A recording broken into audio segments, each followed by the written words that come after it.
Goeiedag. Vandag wil ek met julle praat oor 'n ding wat ons noem gehoorsaamheid. Maar voordat ons begin, omdat dit juis gaan oor God en alles rondom sy woord, kom ons bid gou saam.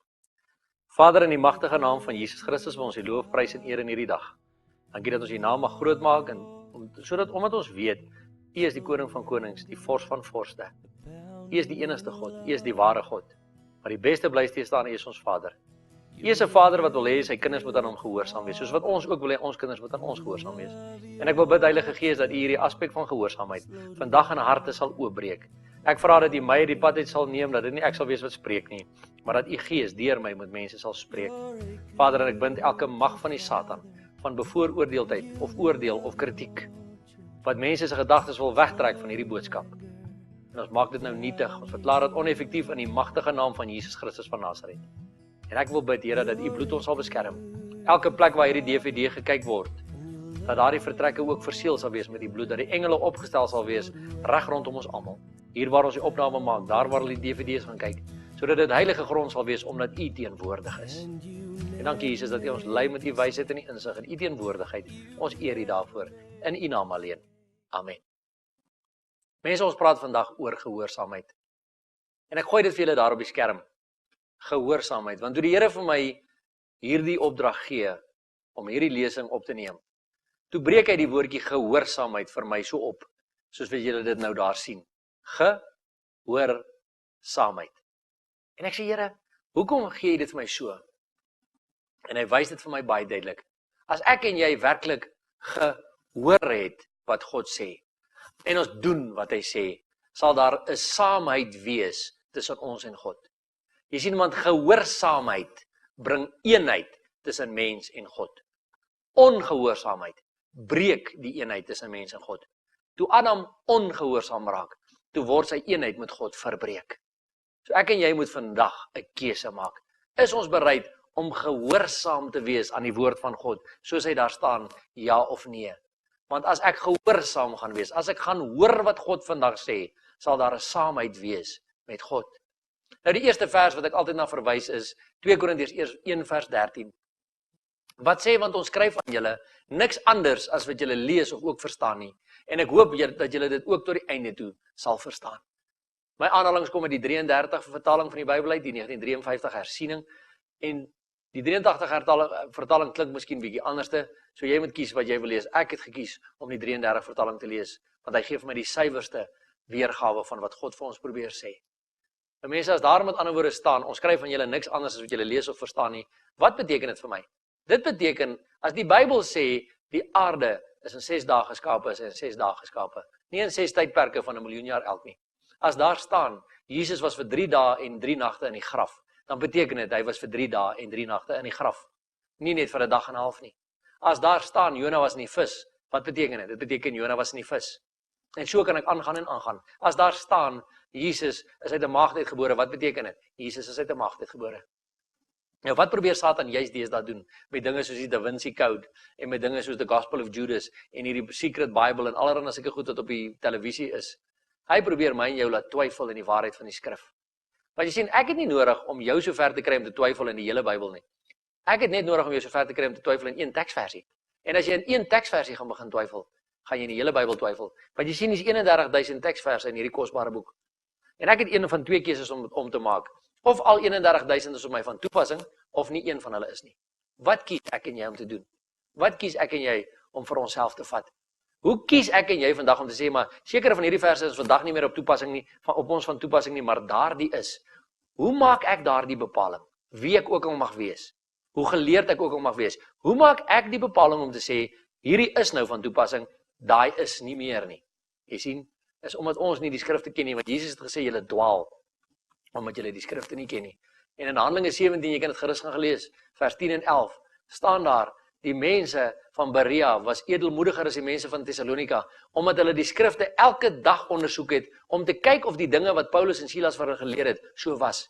Jy sien, hulle het nie sommer net geglo wat Paulus en Silas vir hulle gesê het, omdat Paulus en Silas nou die geleerde manne was nie. Nee, hulle het nog steeds elke dag die skrifte gaan ondersoek om te kyk of hierdie dinge so was. So jy moet my ook nie vandag glo rondom hierdie aspek nie.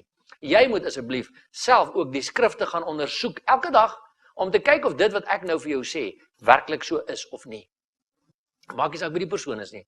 Of dit 'n pastoor is, of 'n predikant, of 'n professor. Maak nie saak wie die persoon is nie. Gaan ondersoek self die skrifte om te kyk of dit so is of nie. Jy sien, God wil ons kennis leer. En hy wil vir ons openbaringe verstaanbaar maak. Hoe wil hy ons leer? Kyk na daai teksvers op die skerm. Jesaja 28 vers 9 en 10 en ook vers 13. Vir wie wil hy dan kennis leer en vir wie wil hy die openbaring verstaanbaar maak? Vir die wat van die melk gespeen en wat van die moederborste weggeneem is. Vir hulle wat geestelik groei, wat nie geestelike babietjies bly nie. Paulus het oor en oor geskryf, julle moes al leermeesters gewees het. Waarom drink julle nog melk van die geloof? Jy sien, ek is 43 jaar oud soos wat ek hier staan vandag. Hier's 43 jaar se fisiese groei in my liggaam.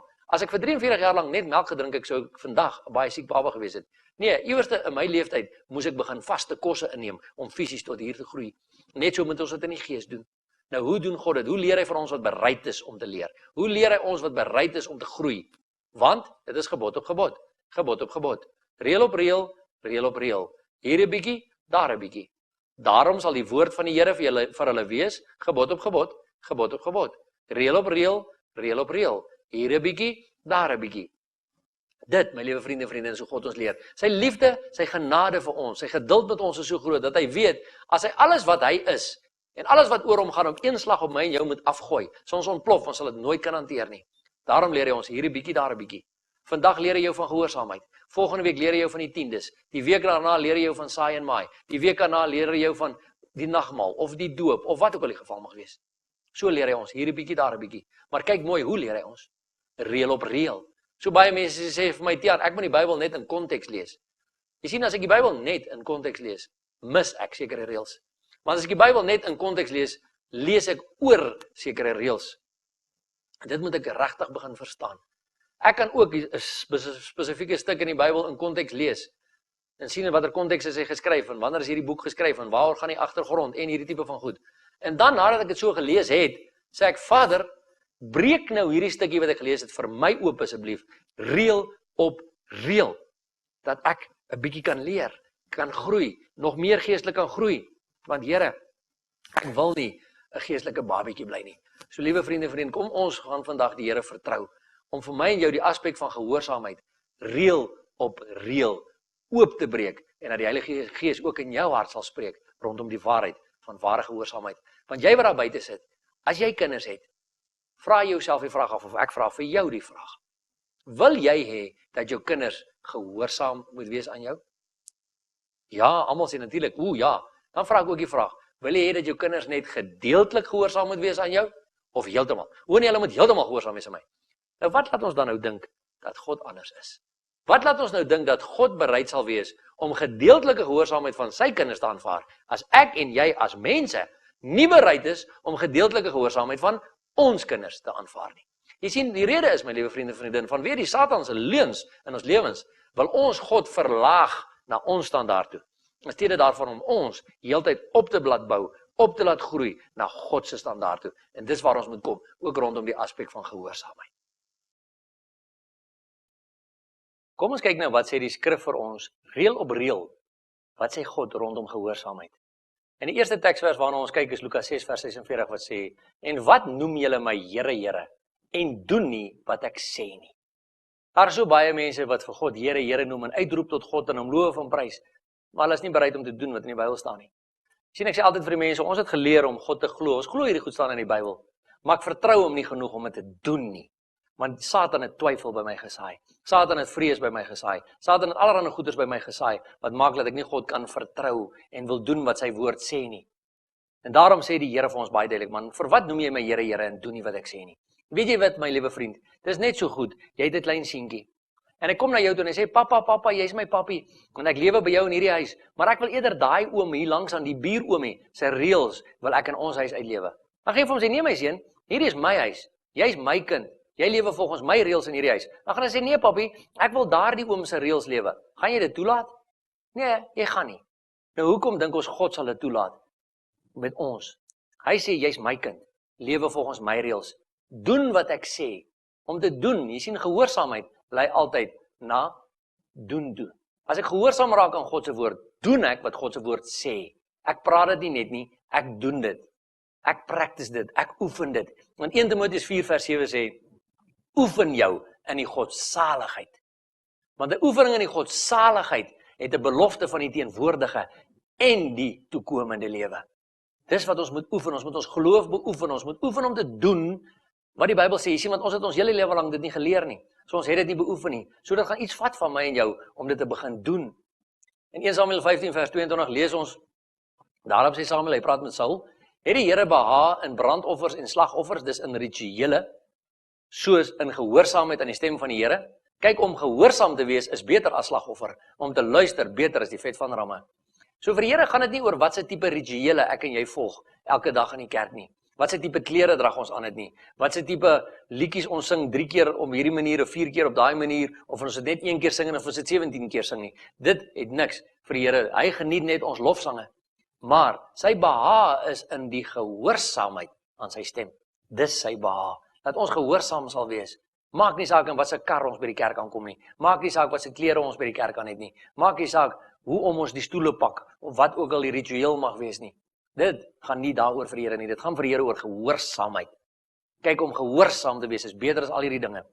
En dan waarsku Samuel vir Saul, en daai waarskuwing is vandag nog op my en jou van toepassing.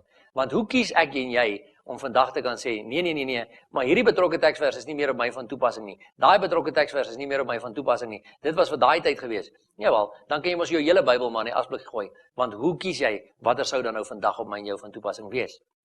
Nee, 1 Samuel 15:23 is ook op my en jou van toepassing en daar staan, want wederstrewigheid is 'n sonde van waarsêry en eie sinnigheid is afgoderry en beeldediens. Omdat jy die woord van die Here verwerp het, met ander woorde ongehoorsaam was aan wat hy sê, het hy jou as koning verwerp. En jy sien, ek en jy is veronderstel om konings en priesters vir ons God te wees. Nou wederstrewigheid beteken rebellie teen God. Wederstrewigheid is opstand teen God. En wat is dit? Dis 'n sonde van waarsêry. En eie sinnigheid, wat is eie sinnigheid? Man, ek wil my sin hê. Dis hoe ek dit doen. Dis hoe ek dit sien en klaar. Ek is nie bereid om by ander ou te leer nie. Ek is nie bereid om te hoor wat jy sê nie. Ek is nie bereid om nou jou siening te luister nie. Dis hoe ek dit sien en klaar. Wel, kyk wat staan daar, my liewe vriend. Daar staan eie sinnigheid is afgoderry en beeldediens. Jy's besig om 'n beeld en 'n afgod van jouself te maak, van jou eie sin. En terwyl Jesus in Lukas 9 vers 23 gesê het, as jy my wil volg, moet jy jouself, jou eie ek, verloon, jou kruis opneem en my volg. Dis wat ek en jy moet doen. Ons moet ons eie ekke neerlê en soos Jesus begin word, deur te doen wat hy sê. Jy sien, want Jesus het oor en oor gesê, ek doen slegs dit wat die Vader my wys om te doen. Dit wat ek die Vader sien doen, dit doen ek. So, hy volg die Vader se voorbeeld en ek en jy moet sy voorbeeld volg. Ons moet doen wat hy sê. As hy sê, gaan maak die siekes gesond, dan gaan maak ek die siekes gesond. Ek gaan bid vir hulle. Ek kom nie met allerlei slim eie sinnige argumente wat sê, nee, maar ons bid nie meer vandag vir die siekes nie. Dit het in Jesus en die apostels se tyd opgehou. Dis 'n eie sinnige argument daai. Is vol van die eie ek. Want Jesus sê vir ons in Hebreërs 13 vers 8, Jesus Christus is gister en vandag dieselfde en tot in alle ewigheid. Matteus 10 vers 7 en 8 sê hy vir sy disippels, en as ek en jy vandag sy disippels is dit nog op ons van toepassing. Sê hy, gaan maak die siekes gesond. En na wie luister ons vandag? Na die menslike eie ek?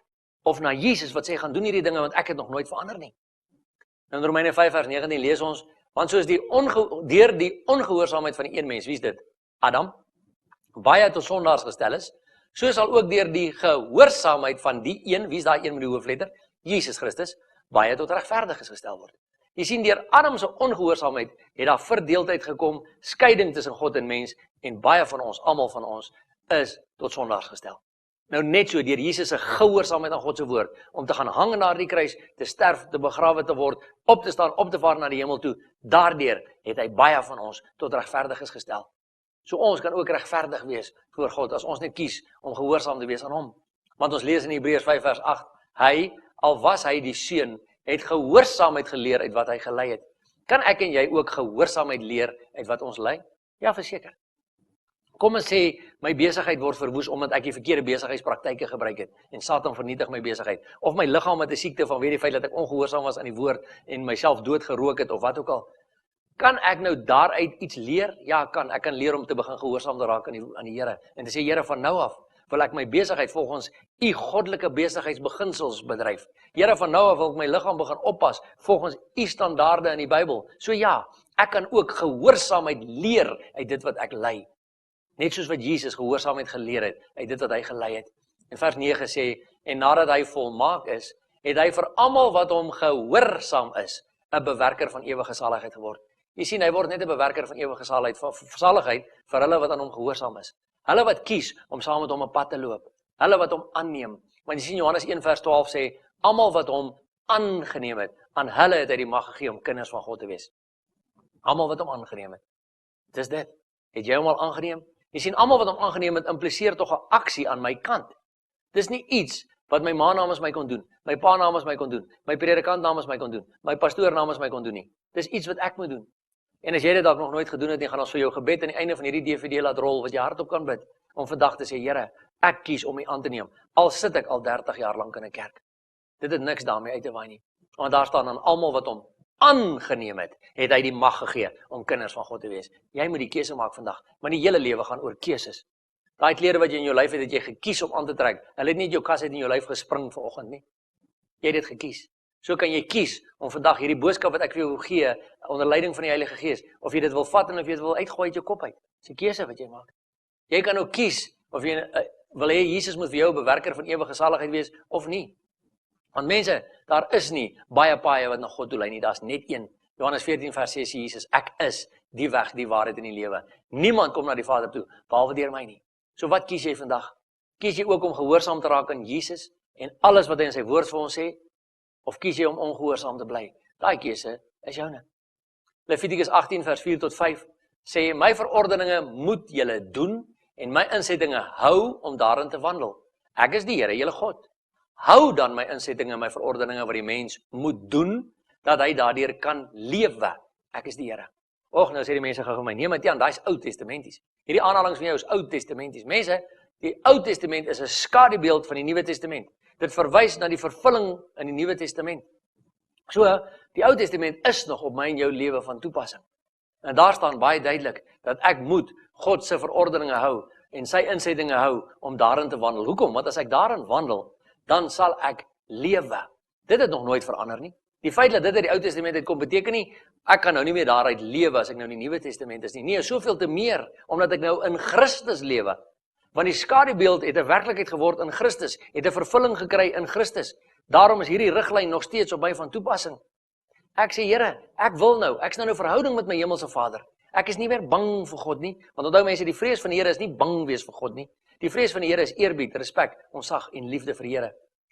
Want die vrees van die Here is die beginsel van alle wysheid, sê Spreuke vir ons. Ons moet daardie goddelike wysheid begin kry. En sê, Here, maar ek is in 'n verhouding met U. En omdat ek in 'n verhouding is met U, wil ek U verordeninge doen. Wil ek U insettinge hou om daarin te wandel. En daarom sal ek dan kan lewe deur my gehoorsaamheid. Ek sal 'n oorwinnaars lewe kan lewe. Ek gaan nie meer in die modder ploeter met my gesig die hele tyd en wonder waar kom dit vandaan nie. Ek gaan in die koninkryk van God kan lewe. En ons praat op ons DVD oor koninkryk, praat ons oor hierdie feit dat ek in autoriteit nou reeds kan lewe en eendag net die volheid van die heerlikheid in die hemel saam met God kan deurbring in alle ewigheid in. Watter keuse maak ek en jy? Want Jakobus 1 vers 22 tot 25 sê, en word daders van die woord en nie net hoorders nie, wat julle self bedrieg nie, maar hy wat diep insien in die volmaakte wet van die vryheid en daarby bly, hy sal, omdat hy nie 'n vergeetagtige hoorder is nie, maar 'n dader van die werk, gelukkig wees in wat hy doen. Nou kyk mooi daar in die middelste sinnetjie. Maar hy wat diep insien in die volmaakte wet van die vryheid. Vriend, besef jy wat daar staan? Daar staan, vryheid is 'n wet. Maar ons het nog altyd hierdie ding van wette gehad van, jy mag nie, moenie. Die woord wat hier gebruik word elke keer is 'n riglyn, reëls, instruksies. Hy wat diep insien in die volmaakte instruksies van die vryheid en daarby bly, sal 'n dader wees en hy sal gelukkig wees in wat hy doen. Jy sien, vandat ek besluit het, weet jy, ek is vry in Christus, vandat ek my lewe vir Jesus gegee het en met hom 'n pad begin loop het en my lewe met hom hernie het vir al hierdie afgelope 7 jaar, het ek absolute vryheid begin beleef, want ek het die volmaakte wet van die vryheid ingesien. En omdat ek dit ingesien het, bly ek daarby. Is ek nie ongehoorsaam aan die woord nie? Doen ek wat die Bybel sê? Pas ek dit toe in my lewe? Pas ek dit toe in my finansies? Pas ek dit toe in my verhouding met my kinders? Pas ek dit toe in my verhouding met my vrou? Pas ek dit toe in my verhouding met die mense rondom my? Ek doen wat daar staan en ek is gelukkig in wat ek doen. Ek was in my lewe nog nooit so gelukkig soos hierdie afgelope 7 jaar nie. Vandat ek begin doen het wat die woord van God sê. Wat kies jy om te doen? Wil jy 'n dader van die woord wees, my vriend, of wil jy ook net 'n hoorder wees wat jouself bedrieg? Dis 'n keuse wat jy maak. Jy sien, ons kies om onsself te onderwerp aan iemand of aan iets.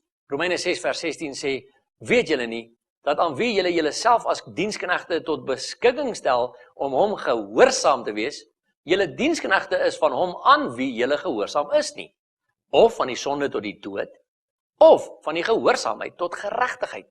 Jy sien, ek en jy kan nou kies, wil ek gehoorsaam wees aan die sonde, en dit gaan uiteindelik vir my dood meebring, en mense daai dood verwys na fisiese dood eendag, ja, maar dit verwys ook na geestelike dood, want sonde kan my van God skei. Sonde kan maak dat ek uiteindelik wegval, dat ek uiteindelik die sonde teen die Heilige Gees dalk pleeg en in die hel gaan beland. Of dat ek nog nooit eers vir God wil kies nie en in die hel gaan beland, want ek is gehoorsaam aan die sonde. Of kies ek om gehoorsaam te wees tot die geregtigheid. Nou die woordjie geregtigheid in gewone Afrikaans beteken God se manier van dinge doen. Is ek bereid om gehoorsaam te wees aan God se manier van dinge doen? Dan is dit 'n keuse wat ek maak om soos God te lewe en om te doen wat hy sê. Want in Romeine 6 vers 12 staan daar, laat die sonde dan in julle sterflike liggaam nie heers, dat julle aan sy begeerlikhede gehoorsaam sou wees nie. So ek kies, gaan ek die sonde in my sterflike liggaam laat heers, of gaan ek nie?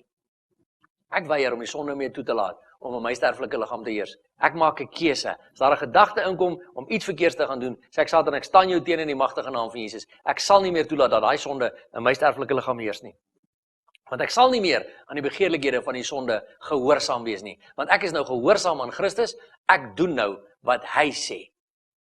2 Korintiërs 10 vers 5 sê vir ons, terwyl ons planne verbreek en elke skans wat opgewerp word teen die kennis van God, jy sien daar word skanse opgewerp deur die Satan teen die kennis van God. Want uit die aard van die saak wil hy nie hê dat ek en jy moet kennis kry van God se dinge nie. Hy wil nie hê dat ek en jy moet kennis kry van die manier van dinge doen vir God nie. Van God se manier van dinge doen nie. Daarom sal hy my en jou wil probeer ongehoorsaam hou. En wat moet ons nou doen om dit teen te staan? Ons moet elke gedagte gevange neem tot die gehoorsaamheid aan Christus.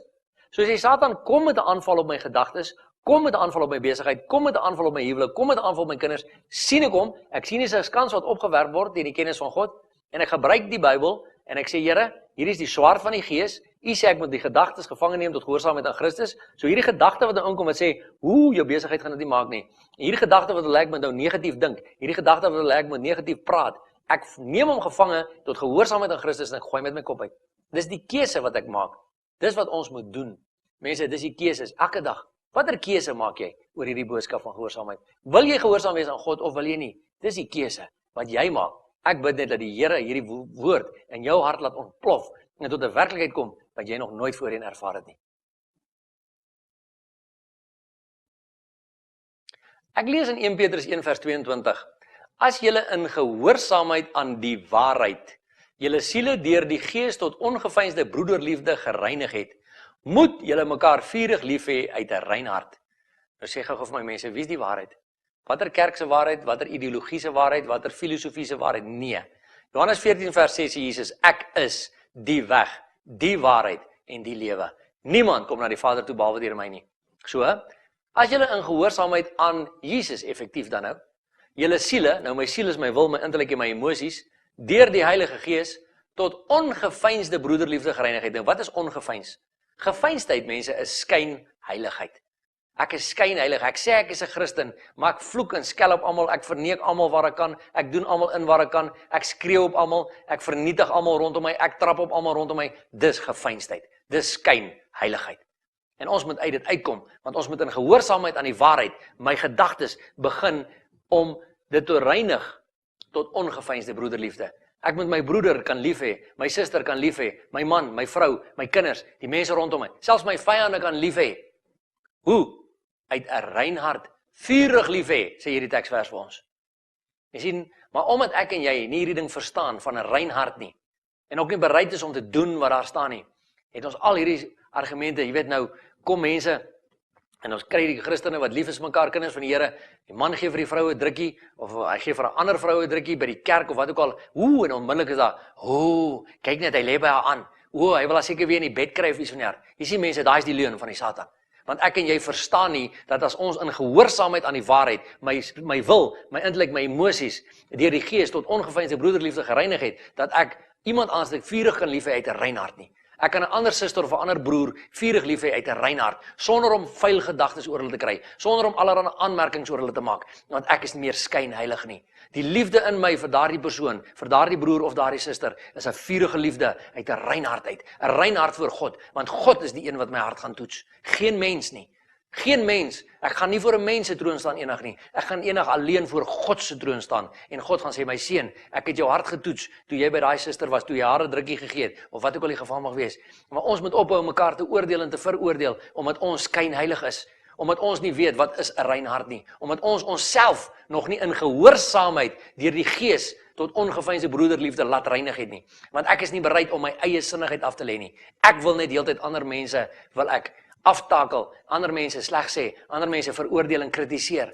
Jy sien mense, ek is besig met afgoderry en beeldediens, onthou daardie teksvers. Ons moet kom in gehoorsaamheid aan die waarheid, en dan moet ek ander mense kan vurig en lief hê uit 'n rein hart uit. Handelinge 5 vers 29 sê, Petrus praat, hy sê, en Petrus en die apostels antwoord en sê, ons moet aan God meer gehoorsaam wees as aan die mense. Hoekom moet ons aan God meer gehoorsaam wees as aan die mense? Want Galasiërs 1 vers 10 sê, soek ek dan nou die guns van mense of van God? Of probeer ek om mense te behaag? As ek nog mense behaag, dan sou ek nie 'n diensknegt van Christus wees nie. My liewe vriende en vriendin, wie kies jy om te behaag? Wil jy 'n people pleaser wees? Altyd net vir die mense, wat hy sê, dit wil ek doen, wat sy sê, dit wil ek doen, want ek wil haar so graag please, ek wil hom so graag please. Al is dit dalk teen God se woord, al is dit dalk so bietjie 'n grys gebied, al is dit dalk so bietjie buite wat God dalk wil, maar jong, ek sal later oor God worry, hierdie vriendin, ek is so bang ek gaan hierdie vriend verloor, ek is so bang ek gaan hierdie vriendin verloor, so ek doen nou maar eerder wat sy sê. En poef, 3 jaar later, of 2 jaar later, of 2 weke later, is daai vriend ook nie eers meer daar nie. Nou het ek wat gedoen? Het ek myself eintlik maar verkoop vir 'n leuen. Terwyl God in alle ewigheid by my en jou is. So wie se guns soek ek en jy?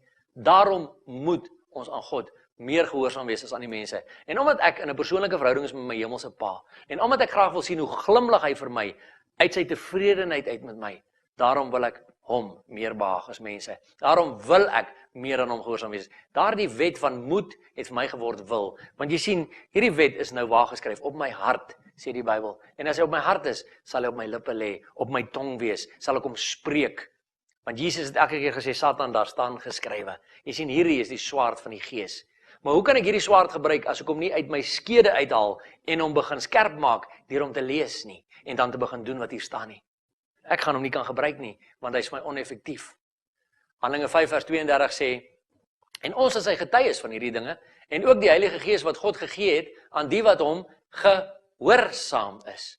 Sien, God gee die Heilige Gees vir die wat aan hom gehoorsaam is. Die dooping met die Heilige Gees, die vervulling met die Heilige Gees, nadat ek gedoop is ook. Mense, want oor die doop sal ons ook gesels. Ons het 'n DVD wat ons gaan opneem binnekort, ook rondom die doop, wat jy ook by ons kan bekom later. Die feit dat as ek 'n pad saam met Jesus loop, wil ek ook deur die water gaan, soos wat Jesus deur die water gegaan het. 2 Korintiërs 2 vers 9 sê, want daarom het ek ook geskrywe om julle beproefdheid te weet, of julle in alles gehoorsaam is. My vriend sê gou vir my, wat beteken die woordjie alles? Definieer vir my die woordjie alles. Is alles nie tog alles nie? As ek gehoorsaam in God, raak in my huwelik. As ek gehoorsaam aan God, raak in my optrede teenoor my kinders. As ek gehoorsaam aan God, raak in my optrede teenoor my vyande. As ek gehoorsaam aan God, raak in my optrede teenoor die mense vir wie ek werk. Want Paulus skryf, ek het aan julle geskryf om julle beproefdheid te weet, of julle in alles gehoorsaam is. Ek kan nie seker goed uitlos nie. Net soos wat ek vir jou gevra het, jy wil tog nie hê, jou kind moet net gedeeltelik gehoorsaam wees aan jou nie. Nou hoekom dink ons God sal dit aanvaar as ons gedeeltelik gehoorsaam is aan hom? Nee, hy wil ons in alles gehoorsaam hê. Maar jy sien, die ding wat ons keer is Galasiërs 5 vers 7. Paulus sê, julle het goed geloop, weet julle verhinder om die waarheid gehoorsaam te wees. Wie is die waarheid het ons nou weer gesê? Jesus Christus. Nou wie verhinder ons om hom gehoorsaam te wees, om hierdie woord van hom gehoorsaam te wees? Niemand anders as die Satan nie. Satan verhinder ons om die waarheid gehoorsaam te wees. En ons moet dit besef, ons moet dit raak sien, en ons moet begin sê, ek maak nou 'n keuse om gehoorsaam te wees aan Jesus. In Hebreërs 11 vers 8 lees ons van Abraham. Dit is 'n stunning ding wat ek hier lees. Daar staan, deur die geloof het Abraham, toe hy geroep is, gehoorsaam weggetrek na die plek wat hy as 'n erfenis sou ontvang. En hy het weggetrek sonder om te weet waar hy sou kom. Mense, hierdie is awesome. Abraham, toe hy geroep is, nou weet jy wat, my liewe vriend en vriendin, soos wat jy voor daardie skerm sit vandag, jy is ook deur God geroep. Maar wat doen Abraham? Toe hy geroep is, het hy gehoorsaam weggetrek na die plek wat hy sy erfenis sou ontvang, sonder om te weet waar hy sou kom. Is jy bereid om vandag te sê, Here, ek is ook vandag bereid om gehoorsaam aan u woord weg te trek van my ou lewe af, van my ou manier van dinge afdoen, na 'n nuwe lewe toe saam met u, sonder dat ek weet waar ek sou kom. Sonder dat ek weet wat se aanslag ek gaan kry, sonder dat ek weet wat se tipe van opofferings ek moet doen. Maar Here, omdat ek aan u gehoorsaam wil wees, daarom is ek bereid om dit te doen. Want ek weet u het my ook geroep. Is jy bereid om dit te doen, my liewe vriende en vriendin? Dis 'n keuse wat jy maak. Maar Abraham het, toe hy geroep is, gehoorsaam weggetrek, sonder om te weet waar hy sou kom. En die Here vra vandag vir jou dieselfde vraag. Is jy bereid om gehoorsaam weg te trek op 'n nuwe lewenspad saam met hom, sonder dat jy weet waar jy sal kom? Want ons moet weet, daar is sekere plekke waar ons sal kom, waar ons sal gaan, waar dit met ons moeilik sal gaan, in beproefdheid. Maar, waar ons self seker lyding gaan hê. Maar, wat gaan ek leer? Gehoorsaamheid. God gaan alle dinge ten goeie laat meewerk vir hulle wat hy liefhet. Ek hoef nie bang te wees daarvoor nie, want God het nie vir my gees van vrees gegee nie, maar van krag, liefde en selfbeheersing, sê die Bybel. Wat kies jy om te doen? Abraham, dis om tot regverdigheid gereken, die feit dat hy so gehoorsaam was. Dink dit as God dit in jou lewensboek ook skryf om te sê, Jannie, Sannie, Pietie, Klaasie, Kosie, Gerdaatjie, wie ook al, ek reken dit hom of haar tot regverdigheid en geregtigheid, omdat hy gehoorsaam was aan my, net soos wat ek hom gestuur het. Toe ek hom geroep het, het hy gehoorsaam weggetrek, gesê, Here, hier kom ek, al weet ek nie waarheen ek gaan nie. Wat maak jy? Wat se keuse maak jy vandag, my liewe vriende en vriendin? Nou wil ek met 'n paar spesifieke groepe mense praat rondom gehoorsaamheid. Uit die skrif uit, reël op reël. En ons begin met Efesiërs 6 vers 1, waar God met kinders praat. En natuurlik, ja, nou gaan jy sê, ja, jy sien, hier kinders wat saam met my kyk, julle moet nou luister hoor, julle moet luister, maar onthou net, ek en jy as groot mense is ook nog kinders, vir ons wie se ouers dalk nog lewe. En Efesiërs 6 vers 1 sê, kinders, julle moet julle ouers gehoorsaam wees in die Here, want dit is reg. Kolossense 3 vers 20 sê, kinders, julle moet julle ouers in alles gehoorsaam wees, want dit is die Here welbehaaglik. Jy sien, hoekom? Want onthou julle die teksvers wat gesê het, eer jou vader en jou moeder, sodat jou dae verleng mag word? Ja, Matian, jy weet nie wat my ouers aan my gedoen het nie. Weet jy, daar staan nie eer jou goeie vader en jou goeie moeder nie. Daar staan eer jou vader en jou moeder, sodat jou dae verleng mag word. Hoekom moet ons hulle eer? Om die eenvoudige rede dat God hulle gekies het, om jou as sy kind op hierdie aarde te kry. Daarom eer ons hulle. Nie vir hulle optredes nie, nie vir die manier wat hulle lewe of visionair nie. Ons eer hulle, omdat God hulle gebruik het, as die twee mense wat my op hierdie aarde gekry het. En kinders, julle moet julle ouers gehoorsaam wees. Gehoorsaamheid is 'n Bybelse opdrag. Daarom probeer Satan dit wegvat. Daarom kan ons lees in 2 Timoteus 3 vers 1 tot 5, dat daar in die laaste dae swaar tye sal kom, want die mense sal ongehoorsaam wees aan hulle ouers. Dit bring swaar tye, wanneer kinders begin ongehoorsaam wees aan hulle ouers, wanneer kinders hulle ouers wil hof toe sleep omdat die pa hom 'n pak slaag gegee het, en. Dis maar waaroor dit gaan, jy sien. Die vyand probeer die Bybelse beginsels wegtrek. Hy wil ons ongehoorsaam kry aan God, want hy wil skeiding bring tussen ons en God. Nou gaan ons oor aan die volgende groep mense toe. Wie is hulle? Dis mense wat staan in vaste beroepe, wat werk vir 'n werkgewer. Werknemers van maatskappye, van besighede, van firmas, wat ook al. Efesiërs 6 vers 5 sê, diensknegte, wees gehoorsaam aan julle Here na die vlees, met vrees en bewering, in opregtheid van julle hart, soos aan Christus. Jy sien, want ek werk nie vir daardie persoon nie. Ek werk nie vir meneer Swanepoel of meneer Fourie of meneer wie ook al nie. Ek werk vir Jesus Christus. Want Kolossense 3 vers 23 sê, wat julle ook al doen, doen dit asof vir God en nie vir mense nie. So wat se werk jy ook al doen, jy doen dit vir God, jy doen dit nie vir mense nie. En Kolossense 3 vers 22 sê, diensknegte, julle moet julle Here na die vlees in alles gehoorsaam wees. Nie met oë dien soos mense behaars nie, maar in eenvoudigheid van hart, omdat julle God vrees. Jy sien, beteken dit jy hoef noodwendig saam te stem met jou werkgewer se standpunt? Nee, jy hoef nie. Jy hoef nie noodwendig met hom saam te stem nie. Veral wanneer dit gaan, as hy besluite en goed neem, maar teen die woord van God gaan, moet jy standpunt inneem, want God se woord is die belangrikste bo enigiets wat enigiemand sê. Maar verder is jy gehoorsaam aan jou werkgewer. Want deur jou gehoorsaamheid gaan jy dalk vir hom, wat nie 'n keuse vir God gemaak het nie, wat nog nie weet wie Jesus is nie, na Jesus toe kan lei. Deur jou gehoorsaamheid, deur die lig wat uit jou uitstraal by jou werksplek, gaan mense na jou toe kom, selfs jou werkgewer dalk na jou toe kom en sê, hoorie, Maar jy het iets anders wat die ander nie het nie. Die ander vloek en skel my net heeltyd, die ander sê my net heeltyd sleg, die ander steek my net heeltyd in die rug, maar jy is altyd vriendelik, jy's altyd vol vrede, al was ek soms bietjie lelik met jou. Wat het jy wat die ander nie het nie? En dan, my liewe vriende en vriendin, is dit my en jou opdrag om 'n disipel van daardie persoon te maak, want Jesus het gesê, gaan maak disipels van al die nasies. Maak nie saak wie my werkgewer is nie. Maak nie saak wat die velkleur van my werkgewer is nie. Maak nie saak wat sy geloof was nie. Ek moet 'n disipel van alle nasies maak. Dis my opdrag in Christus. So daai opdrag oor gehoorsaamheid is beslis ook op my van toepassing in my werksplek. So, hy's van toepassing in my huis, hy's van toepassing in my werksplek. Nou die volgende groep waarna ons kyk, is kerkgangers, gemeentelede. Hebreërs 13 vers 17 sê, wees gehoorsaam aan julle voorgangers, dit verwys na geestelike leiers, en onderdanig, want hulle waak vir julle siele as diegene wat rekenskap moet gee, sodat hulle dit met blydskap kan doen, en nie alsigtende nie, want dit is vir julle nie nuttig nie. Jy sien, ons moet ook gehoorsaam wees aan ons voorgangers. Weereens, beteken dit, ek kan hom nie bevraagteken nie? Nee, natuurlik kan ek, want ek het vir julle ons gesê, ons lees in Handelinge 17 vers 10 tot 11, dat die mense die skrifte elke dag ondersoek, om te kyk of die dinge wat Paulus en Silas vir hulle gesê het, so was of nie. Daarom het ek ook vir jou gesê, moenie my glo nie, gaan ondersoek die skrifte ook oor hierdie dinge, om te kyk of dit wat ek vir jou sê, so is of nie. Lees gerus Handelinge 17 vers 10 tot 11, dan sal jy dit sien, dat ek en jy moet die skrifte ondersoek, om te sien of ons voorgangers vir ons die dinge sê, en of dit is soos wat hulle dit sê. Maak nie saak wie die persoon is nie.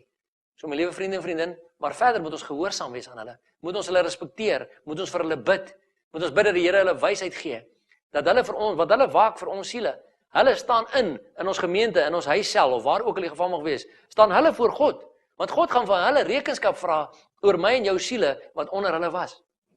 Wat doen ons daarmee? Is ons so gehoorsaam, of is ons net weer heeltyd besig om ons predikant, of ons pastoor, of ons dominee, of ons herder, heeltyd in die rug te steek, om heeltyd af te takel, om heeltyd sleg te sê, om heeltyd te beskinder, te kritiseer, te veroordeel. Wat doen ek en jy? Want as ek en jy dit doen, is ons nie gehoorsaam nie. Die Bybel sê ons moet gehoorsaam wees aan wat God wil hê. Hoekom noem julle my Here, Here, en doen nie wat ek sê nie? Nou gaan ons na 'n volgende groep mense toe. Ons kyk in die Titus 3 vers 1, dit verwys na die mense wat ook, die owerhede wat oor hulle aangestel is, ons landsowerhede, ons munisipale owerhede, ons provinsiale owerhede, dat ons aan hulle gehoorsaam moet wees. Regtig? Ja, kom ons lees. Herinner hulle daaraan om onderdanig te wees aan owerhede en magte, om gehoorsaam te wees, bereid tot elke goeie werk. Romeine 13 vers 1 tot 7 sê, laat elke mens hom onderwerp aan die magte wat oor hom gestel is, want daar is geen mag behalwe van God nie, en die wat daar is deur God ingestel. Ja, ag nee, jy is seker nie ernstig nie. Sekerlik nie die ANC nie. Lees daai sin saam met my, reël op reël asseblief. Die wat daar is deur God ingestel, sodat hy wat hom teen die mag versit, die instelling van God weerstaan, en die wat dit weerstaan, sal hulle oordeel ontvang. Hoekom eindig so baie mense in die tronk, omdat hulle die regering en die owerhede teenstaan? Want hulle is besig om dit wat deur God ingestel is teen te staan. Dis hoekom dit met die mense gebeur. Maar jy sien, wat ons nou net moet besef, beteken dit dat God noodwendig saamstem, dat God noodwendig sy stamp of approval op die betrokke regering van die betrokke land se optrede plaas? Nee, dit beteken net dat vir daardie betrokke land op daardie tyd moet daardie regering in plek wees om God se raadsplan vir die betrokke land in vervulling te bring. Dink jy dat God het alles goedgekeur wat Pontius Pilatus gedoen het? Het hy sy stamp of approval op Pontius Pilatus se optredes gesit? Nee. Maar vir daardie tyd in die geskiedenis van die Joodse volk moes Pontius Pilatus deur God ingestel gewees het op daardie betrokke plek. En daarom moet ons weet, hy wat hom teen die mag versit, weerstaan dan die instelling van God. So kom ons hou op om die instellings van God te weerstaan en kom ons begin bid vir die magte bokant ons. Kom ons begin bid dat die Here hulle siele sal red. Want dink dit as al ons munisipale leiers, as al ons provinsiale leiers, as al ons nasionale leiers, almal aan Jesus Christus behoort, dink net op watter basis sal hierdie land van ons bestuur word. Dink net op watter basis sal ons dorpe bedryf word. Dink net op watter basis sal ons provinsies bestuur word. Maar jy sien, omdat ons nie gehoorsaam is aan die woord nie, doen ons nie hierdie dinge nie. Ons takel hulle eerder af. Ons breek hulle eerder af. Ons veroordeel hulle en ons kritiseer hulle. En Spreuke 18 vers 21 sê die mag van lewe en dood lê in die tong. Nou spreek ons dit dood. Ons spreek dood oor ons land, mense. Ons spreek dood oor ons provinsies. Ons spreek dood oor ons dorpe. In steede daarvan om lewe te spreek. En dit is ons probleem. Maar kom ons lees verder in Romeine 13. Want die owerhede is geen voorwerp van vrees by die goeie dade nie, maar by die slegte. Maar wil jy die mag nie vrees nie, doen wat goed is, en jy sal lof van hom ontvang. Want hy is 'n dienaar van God, jou ten goede. Maar as jy kwaad doen, vrees dan, want hy dra die swaard nie verniet nie, want hy is 'n dienaar van God, 'n wreker om die een wat kwaad doen te straf. Waarna verwys hierdie vers? Dink maar mooi, gebruik die verstand wat God vir jou gegee het. Kyk wat staan daar, as jy die mag nie wil vrees nie, doen wat goed is. As jy kwaad doen, vrees dan. So waarna verwys dit? Kom ons sê jy ry op die hoofweg, teen 120 km/h, volgens die spoedbeperking, en 'n verkeersman kom agter 'n boom uitgestap. Wat gaan jy doen? Jy gaan vir hom smile, en jy gaan vir hom waai. Jy het geen vrees nie. Maar ry op daai selfde hoofweg, teen 160 km/h, en hierdie man spring agter die boom uit. Wat gebeur hier binne? Wat gaan my boete wees? Wat soek die ding agter die boom? En al hierdie goeters. En skielik gee ons hom nie skuld. Maar jy sien, ek is besig om kwaad te doen, daarom vrees ek. Ja, jy weet, ek wil nie al my goeders vir die ontvanger openbaar maak nie. Ek hoop net nie hy vang my uit nie, want as hy my gaan uitvang, gaan ek tronk toe gaan. Ek is so bang hy vang my uit, maar ek gaan nog steeds die kans vat en die ontvanger maar bietjie indoen. Jy sien? Wil jy die owerhede nie vrees nie, doen wat goed is en jy sal lof ontvang. Maar as jy kwaad doen, vrees dan. Want dis wat die Bybel sê, sien wat ek sê nie. Lees die Bybel reël op reël. Die volgende vers sê, daarom is dit noodsaaklik. Kyk mooi na daai woord. Daarom is dit noodsaaklik om jou te onderwerp. Onderwerp beteken om gehoorsaam te wees. Daarom is dit noodsaaklik om jou te onderwerp, nie alleen ter wille van die straf nie, maar ter wille van die gewete. Want daarom betaal julle ook belastings. Want hulle is dienaars van God, wat juis hiermee voortdurend besig is. Betaal dan aan almal wat aan hulle verskuldig is. Belasting aan die wat belasting, tol aan die wat tol, vrees aan die wat vrees, eer aan die wat eer toekom. Dis wat die woord vir ons sê. Betaal hierdie mense. Doen wat jy moet betaal. Betaal wat jy moet betaal, die tol waar dit moet tol wees. Hulle gaan alweer nuwe tolhekke opsit hier in Gauteng. En hoe gaan ek die tol betaal? Die Here sê, betaal tol aan die wat die tol toekom. Vra vir die Here om vir jou te voorsien, dat jy dit kan doen. As die Here genoeg vir jou voorsien, kan jy mos betaal wat jy doen. En die Here sal vir jou en my voorsien, omdat ons dan gehoorsaam is aan sy woord. Want as ek gehoorsaam is aan sy woord, wil hy my seën, ook volgens sy woord. Watter keuse maak ek en jy? Is ek en jy nou bereid om as landsburgers, om as gemeentelede van sekere gemeentes of selgroepe of wat ook al, en as kinders en as diensknegte van menslike werkgewers, is ons bereid om gehoorsaam te wees aan die woord van God of nie? Want onthou, maak nie saak waar ek gaan nie, maak nie saak waar ek is nie, is ek in die eerste plek gehoorsaam aan God. So as ek my onderwerp aan die land se wette. Mense, dis nie verniet wat hulle vir jou sê, jy ry 60 in 'n stad nie, of in 'n dorp nie. Daar's 'n rede, want dit is jou ten goede. Daar's 'n rede hoekom jy 120 op 'n hoofweg ry. Daar's spesifieke redes. Want daar's wetenskaplike studies gedoen om te bevind waarom dit die veiligste spoed is. Daar's redes voor, jou ten goede. Gaan lees maar gerus weer, by Romeine 13 van vers 1-7. Hy is 'n dienaar van God, jou ten goede. Daarom doen die mense dit, daarom moet ek en jy gehoorsaam wees daarin. Maar, beteken dit nou weer eens, ek moet maar net alles vat wat my regering dalk ook sou sê, soos byvoorbeeld as hulle aborsiewette wil inbring? Nee, dis teen die woord van God daai. Dan moet ek en jy as Christene opstaan vir ons koning en sê, nee mense, ons staan as Christene in 'n eenheid op vir ons koning. Julle moet hier aborsiewette verander, maar dis nie hoe God dit wil hê nie. Maar omdat Satan ons teen mekaar opsteek, ons Christene teen mekaar opsteek, hy steek die gereformeerdes teen die charismate op, en die gereformeerdes teen die gereformeerdes, en die charismate teen die Pinkster, en die Pinkster teen, mense, en ons val daarvoor. Daarom kan ons Christene nie in eenheid kom, en die regte goed teenstaan nie. Want ons is so besig om met mekaar te argumenteer, as liggaam van Christus, dat die liggaam teen homself verdeeld is. Dit is tyd dat ons in eenheid inkom, en doen wat die Bybel van ons sê, gehoorsaam raak aan die woord van God. Die Bybel is baie duidelik dat ons sekere seëninge ontvang as ons gehoorsaam is, maar ook dat daar sekere vloeke oor ons kom as ons ongehoorsaam is. Kom ons lees 'n bietjie die Bybel reël op reël en ons lees in Deuteronomium 28 vers 1.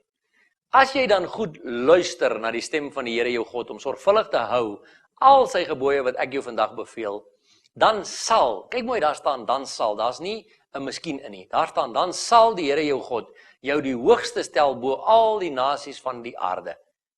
Wanneer sal dit gebeur? As jy goed luister na die stem van die Here jou God en hou wat hy sê jy moet hou, sy gebooie hou, dan sal hy jou die hoogste stel bo al die nasies van die aarde. So dit gaan weer eens oor gehoorsaamheid. Vers 2 sê, en al hierdie seëninge sal oor jou kom en jou inhaal, as jy luister na die stem van die Here jou God. Watter seëninge sal jou inhaal, as jy gehoorsaam is? Wel, hier is 'n paar. Kyk na vers 3. Geseënd sal jy wees in die stad, en geseënd sal jy wees in die veld. Met ander woorde, oral waar ek gaan, sal ek geseënd wees. Alles waaraan ek my hande sit, sal geseënd wees. Maar wat is die voorwaarde wat ek heeltyd in my agterkop moet hou? As ek sorgvuldig luister na God se instruksies, God se gebooie en doen wat hy sê ek moet doen. As ek sorgvuldig my onderwerp aan die betrokke plek se wette, waar ek ook al mag gaan, dan sal ek geseënd wees. As ek my besigheid bedryf volgens God se finansiële beginsels, dan sal ek geseënd wees. Maar ek kan nie my besigheid bedryf volgens wêreldse beginsels, my besigheid bedryf op allerlei maniere om geld onder deur die tafel te ontvang en geld in korrupsie in te steek en al die goeders en dan te verwag die Here moet my nog steeds seën nie. Jy sien, ons moet sorgvuldig hou wat hy sê ons moet hou. Ons moet sorgvuldig doen wat hy sê ons moet doen. Vers 4 sê, geseën sal wees die vrug van jou liggaam. Wat's dit? Dis jou kinders. En die vrugte van jou land en die vrug van jou vee, die aandeel van jou beeste en die aandeel van jou kleinvee. Wat's dit? Dis jou inkomste en die voertuig wat in jou oprit staan. Dis waaraan dit verwys. Dit sal geseënd wees. Mits wat? Ek getrou luister en doen wat die Here sê ek moet doen. Wat noem julle my Here, Here en doen nie wat ek sê nie? Maar as ek dit doen, mense, sal my kinders geseënd wees. My inkomste sal geseënd wees en my voertuie, my besittings sal geseënd wees. Maar so baie van ons besittings en kinders en voertuie en goederes is nie geseënd nie. Ons gaan net nou kyk hoekom nie. Vers 5 sê, geseënd sal wees jou mandjie en jou bakskottel. In ander woorde, jou koskas. Dit wat jy in jou kos het, daar sal altyd kos in jou kosmandjie wees. Kos in jou koskas wees, in die kruidenierskas, want jy's geseënd omdat jy gehoorsaam is aan die Here. Jy sien, as ek gehoorsaam is aan die Here, luister en ek doen wat in hierdie kosbare boek staan, dan sal hierdie seëning oor my kom. Dis nie miskien nie. En mense, hier het nou niks met 'n prosperity beginsel uit te waai nie. Hier het niks met prosperity teaching uit te doen nie. Hierdie gaan oor gehoorsaamheid aan die woord. As ek gehoorsaam is aan die woord, is God gehoorsaam aan sy woord. En jy sien, jy moet een ding onthou, daar's een ding wat God nie kan doen nie. God kan nooit teen sy eie woord gaan nie. Sy woord sê, jou mandjie en jou bakskottel sal geseënd wees as jy gehoorsaam is aan hom. So die oomblik wat ek gehoorsaam is aan hom met my hele lewe, sal hy my mandjie en bakskottel seën, want dis die God wat hy is. Sal hy dit met my laat goed gaan, want dis die God wat hy is. Maar jy moet ook besef, Satan gaan alles in sy vermoë doen om dit te probeer keer. Om te probeer keer dat ek en jy so gehoorsaam wees. En hy gaan maak dat dit met ons sleg gaan en aftrek en hy gaan die deure van die hel op ons oopmaak as ons die pad met die Here begin loop, want hy wil nie hê dat ons by hierdie geseënde plekke moet uitkom nie. Hy wil nie hê dat ons in die volheid lewe moet lewe nie. En wanneer dit dan nou so sleg met ons gaan hy sê, hey, maar die Bybel sê dan die Here wil jou seën. Hoekom seën die Here jou nie? Los nou maar die Here, man. Jy sien, jy moet nie dink jy kan 'n pad met die Here loop nie. Mense, dis die Satan wat die aanvalle teen ons bring. En ons moet dit identifiseer. Ons het ook die DVD oor identifiseer die leuen van Satan, wat mense ook na kan kyk as hulle belangstel. Deuteronomium 28 vers 13 en 14 sê, en die Here sal jou die kop en nie die stert maak nie. En jy sal net boontoe en nie ondertoe gaan nie, as jy wat doen? As jy luister na die gebooie van die Here jou God, wat ek jou vandag beveel om te hou en te doen. En jy nie regs of links afwyk van al die woorde wat ek julle vandag beveel, om agter ander gode aan te loop om hulle te dien nie. Jy sien? Jy sal die kop wees en nie die stert nie, en jy sal boontoe gaan. Ja, Matian, jy moet onthou, ek is nou 'n blanke man van 50 jaar oud in Suid-Afrika, en hierdie nuwe Suid-Afrika is dan nie werk vir blankes van 50 jaar oud nie. Mense, ek het genoeg getuienisse van blanke mans in Suid-Afrika wat werk gekry het, beter werk as wat hulle voorheen gehad het, want hulle het aan God vasgehou. Hulle het nie na die situasie gekyk nie. Hulle het gesê, die Here sê, ek sal boontoe en nie ondertoe gaan nie, want ek is gehoorsaam aan sy woord. Ek doen wat hy sê, ek gee my tiendes, ek lei my kinders op in die vrese van die Here, ek hou my huis suiwer voor God, ek doen al hierdie goeders. En daarom gebeur wat in die Bybel staan. Jy sien, ek en jy spreek dood oor onsself. Ja, Tian, hier is nie 'n toekoms in hierdie land vir my kinders nie, so ek moet hulle oorsee steek. Wel, waar is God in daardie argument, my liewe vriend? Is God so kragteloos? Jou God en jou gedagtes, is hy so kragteloos dat hy nie vir jou kind 'n toekoms kan verseker in ons land nie. Maak nie saak wie's die regerder nie. Jy sien, ons moet weet God is in beheer. En daarom kan ek sê, Here, dit lyk nag in die land, maar ek spreek lewe oor my regeerders. Ek wil die kop wees en nie die stert nie. Ek wil hê my kinders moet die kop wees en nie die stert nie. So Here, ons lewe in gehoorsaamheid aan die woord. Ek bid vir my regeerders. Ek bid dat U hulle harte aanraak en skielik is daar 'n opening vir my kind. Skielik is daar 'n plek en 'n werk vir my kind en my vrou en myself. Want ons moet God vertrou vir wat op sy woord staan. Ons moet nie links of regs afwyk van al sy opdragte nie. En nou kom die waarskuwing in vers 15. Deuteronomium 28 vers 15. Maar as jy nie luister na die stem van die Here jou God om sorgvuldig te hou al sy gebooie en sy insettinge wat ek jou vandag beveel nie, dan sal al hierdie vloeke oor jou kom en jou inhaal. Jy sien, al hierdie slegte goed gaan met jou gebeur as wat? As jy ongehoorsaam is. Want as ek en jy ongehoorsaam is, het ek aan die begin vir jou gesê, is daar 'n skeiding tussen my en jou en God. En as daar 'n skeiding tussen my en God of tussen jou en God is, wat is daar dan? Gehoorsaamheid aan Satan. En wanneer ek gehoorsaam is aan Satan, is Satan 'n wettige reg om my aan te val. Om wat alles aan te val? Kom eens kyk. Vers 16 sê, vervloek sal jy wees in die stad, en vervloek sal jy wees in die veld. So maak nie saak waar ek gaan nie, dinge gaan net nie vir my uitwerk nie. Want jy sien, ek is nie bereid om gehoorsaam te wees aan God nie. Ek wil dit op my manier doen, of op die wêreldse manier. Wel, dan moet ons nou maar geniet as dit nie met my goed gaan nie. Dan moet ek nie klaar en wonder, hoekom gaan dit nie met my goed nie. Ek moet begin intense selfondersoek doen om te vra, Here, is daar dalk plekke in my lewe wat ek nie gehoorsaam is aan U nie? Is daar dalk oop deure in my lewe wat ek oopgemaak het in ongehoorsaamheid, wat die Satan nou die reg gee om my so aan te val? Vervloek sal wees jou mandjie en jou bakskottel. Daar gaan nooit kos in die huis wees nie. Daar gaan nooit kos wees om te eet nie. Waar kom dit vandaan? Is ons paycheck, jy weet ek het op die 26ste van die maand my paycheck gekry, die 27ste van die maand sal niks oor nie. Want ek is vervloek, hoekom? Want ek is ongehoorsaam aan God se woord. God sê, my kind, wees gehoorsaam aan my woord en jy sal geseën wees. God sê, my kind, as jy ongehoorsaam is aan my woord, gaan Satan jou vernietig. Want onthou, die dief het gekom om te steel, slag en verwoes, Johannes 10 vers 10. Dis nie God wat jou vernietig nie, dis Satan. En jou ongehoorsaamheid gee wettige reg aan die dief om jou te steel, jou te slag en jou te verwoes. So kom ons kom in gehoorsaamheid aan God se woord. Vers 18 sê, vervloek sal wees die vrug van jou liggaam. Wat's dit? Jou kinders. En die vrugte van jou land, die aandeel van jou beeste en aandeel van jou kleinvee. Vervloek sal wees jou kinders, jou inkomste en jou besittings. Mense, hoor ons wat die Gees vandag vir ons wil sê. Dis tyd dat ons terugkom by die woord van God soos hy daar staan. Dis tyd dat ons begin doen wat in die Bybel staan, soos hy daar staan, omdat die skrif deur God ingegee is, sodat ek en jy daardeur kan leer, en sodat ons daardeur kan lewe. Onthou julle die vers wat ek gehad het van Levitikus 18 vroeër, wat sê, hou my insettinge en doen dit, sodat jy daardeur kan lewe. Ek kan 'n volheidslewe lewe, wanneer ek gehoorsaam is aan God se woord. Vers 31 sê, jou bees word voor jou oë geslag, maar jy sal daarvan nie eet nie. Jou esel word voor jou weggeroof en sal na jou toe nie terugkom nie. Wat's dit?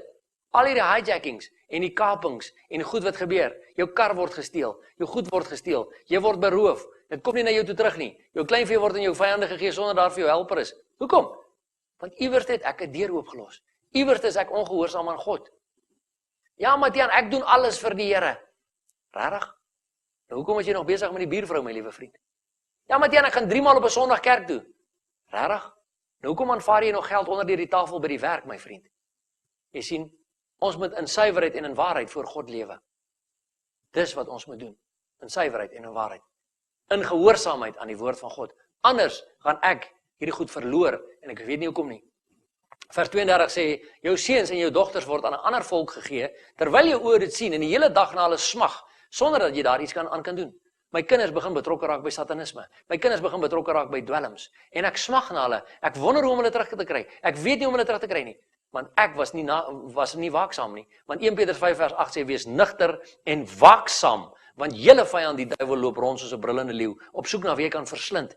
Nou was ek nie waaksaam nie. Ek het nie my kinders altyd toegemaak nie. Ek het hulle nie geleer van die vrese van die Here nie, of wat ek ook al nie gedoen het nie. Wat se fout ek ook al dalk iewers te gemaak het. En ek is nie bereid om die verantwoordelikheid te vat daarvoor nie. En wat gebeur nou? Nou is my kind op daai verkeerde pad en onmiddellik wil ek vir God die skuld gee. Here, hoekom laat jy dit toe? Here, hoekom straf jy my so? Nee, dis nie die Here nie, mense. Ek moet begin sê, Here, vergewe my omdat ek onkundig was. Vergewe my omdat ek ongehoorsaam was. Here, deur hierdie ongehoorsaamheid het ek skeiding gebring tussen my kind en U, of tussen myself en U. So Vader, ek vra nou vir die herstel. Nou is ek in die situasie, Vader, met my kinders. So help my, gee my die krag om my kinders te help uitkom daaruit. Help my om my kinders te help loskom van die goed wat hulle vasbind. Dat hulle ook keuses kan maak vir God en teen die Satan. Ons moet weet, mense, dit gaan alles oor gehoorsaamheid. Want as ek nie gehoorsaam is nie, gaan daar snaakse goed met my gebeur. Vers 38 sê, jy sal baie saad op die land uitbring, maar min insamel. Want die sprinkaan sal dit afeet. Yes, Jan, my paycheck is net nie lang genoeg nie. Die maand is nog nie eens naaste my begin en as my paycheck al op, ja. Want jy sal baie saad op die land uitbring. Jy werk oortyd elke aand. Jy's nooit by die huis nie, soos wat jy oortyd werk. Maar jy het nog nie eens daai check gekry nie, dan is alles alweer uit. Want intussen het wat gebeur? Die TV het gebreek, en die kar het gebreek, en die hi-fi het gebreek, en alles het gebreek. So al daai oortyd wat jy gewerk het, is weg. Want jy sien, daar's nog 'n gedrinkery en 'n gevyfery en 'n geoorspel en 'n gehoerery by die werk wat veroorsaak dat Satan jou finansies kan steel. Want jy's nie gehoorsaam aan die woord van God wat sê, moenie daardie dinge doen nie. Moenie so lewe nie. Oorspel is van die duiwel af. Moenie dit doen nie, my kind. Nou doen ons dit. Nou verloor ons al hierdie goed, dan wonder ons hoekom. Dan dink ons die Here straf ons so. Nee mense, die Here het ons gewaarsku in sy woord. Hy het gesê, moenie hierdie goeders doen nie. Vers 43 en 44 sê, die vreemdeling wat by jou is, sal hoër en hoër oor jou opklim. En jy sal laer en laer afsak. Hy sal aan jou leen, maar jy sal aan hom nie leen nie. Hy sal die kop en jy die stert wees. Dit sien ons hier by ons baie. Dan mense sê, ja, maar hierdie ou het nie die kwalifikasie wat ek het nie, en hy word net al hoe meer gepromoveer en gepromoveer. Wat is dan nou weer fout met my? Is seker my veldleer? Nee mense, is dalk omdat ons vol trots en hoogmoed is dalk omdat ons nie lewe volgens wat God sê ons moet doen nie, omdat ons nie gehoorsaam is aan die woord van God, soos wat hy hier staan. En dan het ons 'n probleem, want die woord het gesê, daai vreemdeling sal hoor en hoor bo kan my opskuif. En omdat ek dood spreek oor my posisie, dood spreek oor my eie werk, dood spreek oor daar waar ek myself in bevind, daarom gebeur dit goed met my, want ek is nie gehoorsaam aan die woord van God wat gesê het, spreek lewe oor die omstandighede nie. Ek is nie gehoorsaam daaraan nie, so, dan gebeur die teenkant met my, en onmiddellik wil ek weer vir God kwaad word, want dit is presies wat Satan wil ek moet doen. En vers 45 sê, en al hierdie vloeke sal oor jou kom, en jou agtervolg, en jou inhaal, totdat jy verdelg is. Omdat jy wat? Nie geluister het na die stem van die Here jou God, om sy gebooie en sy insettinge wat hy jou beveel het, te hou nie. Dis hoekom. Dis hoekom hierdie goed jou sal inhaal, en jou agtervolg, en jou vernietig, omdat jy ongehoorsaam is, mense. Kom ek en jy raak weer gehoorsaam aan die woord van God. Gaan ons dit in een slag kan regkry? Nee. Want die woord sê toch vir ons, daarin begin het ons geleer. Hoeveel God ons leer? Hier 'n bietjie, daar 'n bietjie. So ek moet sê, Here, leer my reël op reël. Waar is daar nog dele in my lewe wat ek nie gehoorsaam is aan U nie? Leer my om dit nou reg te stel. Leer my om dit te doen volgens U woord. Leer my om daar ook in pas te kom met God. Ook in gelid te kom met God. Om in eenheid te wees met God. Here, sit in my finansies, leer my oor my finansies. Here, sit in my huwelik, leer my oor my huwelik. Here, sit in my optrede teenoor my kinders, leer my daaroor. Here, sit in my optrede teenoor my vyande, leer my daaroor, om dit te doen in gehoorsaamheid aan U woord. Here, as ek nie gehoorsaam aan die owerhede boek in my, leer my in gehoorsaamheid aan die woord. Hoe moet ek dit doen, Here? Dis die keuse wat ek en jy vandag maak. Elkeen van ons. Hoe gehoorsaam wil ons aan God se woord wees? Weet julle mense, wanneer ek en jy in 'n verhouding met die lewende God instap, raak dit lekker om gehoorsaam te wees. Dis nie moeilik nie. Weet jy, Satan het so lank vir ons gelieg en vir ons gesê, man, dis moeilik. Dis moeilik. Hierdie dinge van die Here is moeilik. Nee.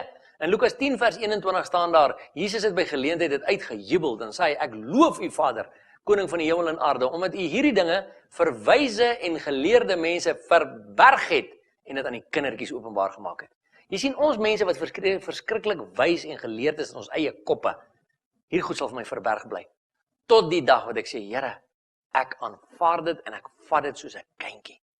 Dit wat daar staan, dit gaan ek doen. Dit wat daar staan, dit wat U sê, dit gaan ek sê. As U sê spreek lewe, spreek ek lewe. As U sê gee tiendes, gee ek my tiendes. En dan gaan ek begin sien, die goed gaan vir my werk. As ek gaan ophou om te probeer 'n wyse en 'n verstandige mens te wees, in my eie oë, in my eie kop so besig te wees met my eie sinnigheid, as ek gaan ophou daarmee, en soos 'n kindjie hierdie woord gaan begin vat, gaan iets met my begin gebeur, hy gaan op my hart begin lê. Kom ons lees in Jeremia 31 vers 33 tot 34, wat staan daar? Maar dit is die verbond wat ek na die dae met die huis van Israel sal sluit, spreek die Here. Ek gee my wet in hulle binneste en skrywe dit op hulle hart.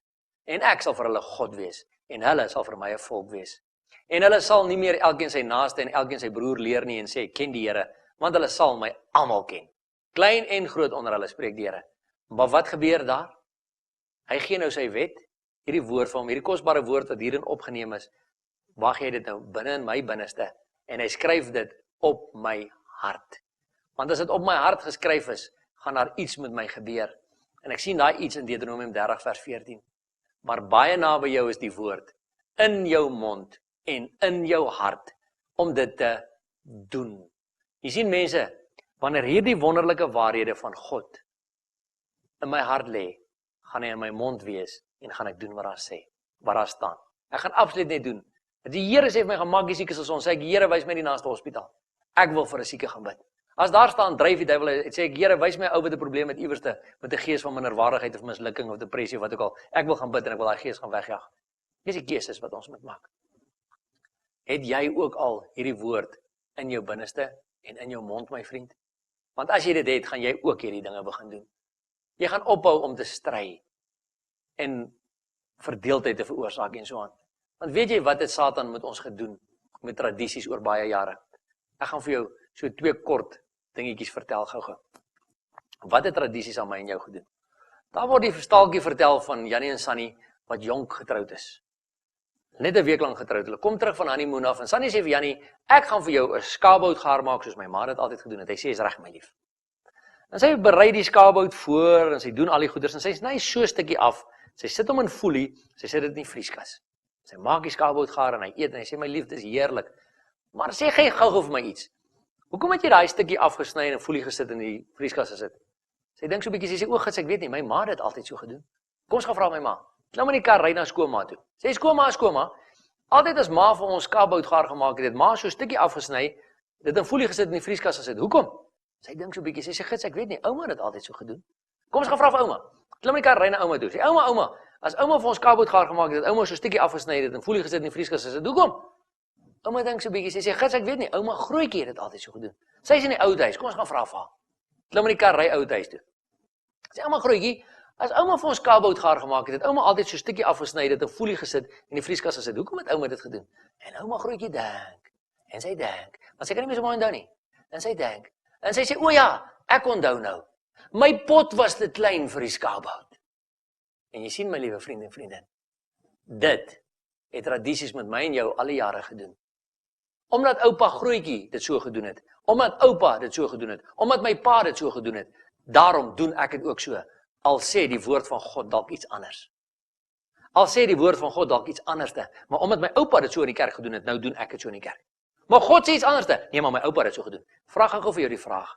Gaan jy voor oupa grootjie se troon staan eendag of gaan jy voor God se troon staan? Gaan jy voor jou pa se troon staan eendag of gaan jy voor God se troon eendag staan?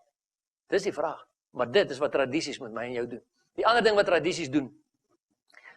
Dink vir jouself in daar waar jy sit. In die vertrek waar jy na hierdie DVD kyk, is die vloer die legkaart van die lewe.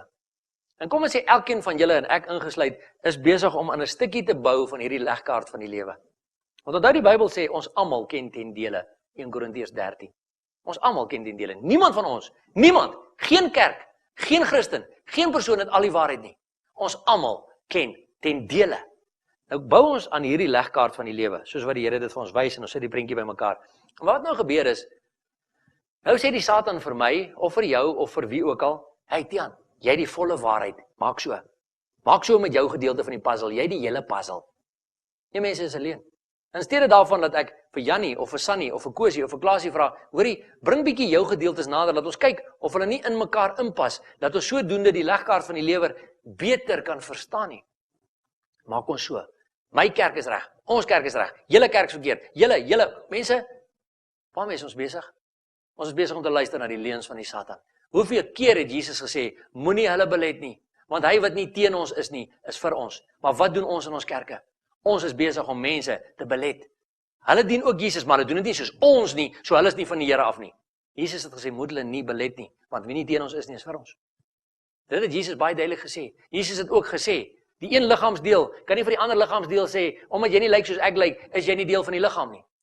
Ons moet begin besef, ons moet as 'n liggaam begin funksioneer, oor kerkgrense heen, dwars deur hierdie wêreld, nie net in hierdie land van Suid-Afrika nie, dwars deur hierdie wêreld. Moet ons kan begin funksioneer as 'n liggaam van Christus, en ophou luister na tradisies wat ons uitmekaar skeer. Mense, as ek praat van tradisies, moet julle my vandag ook reg verstaan. Ek praat van tradisies in al die denominasies.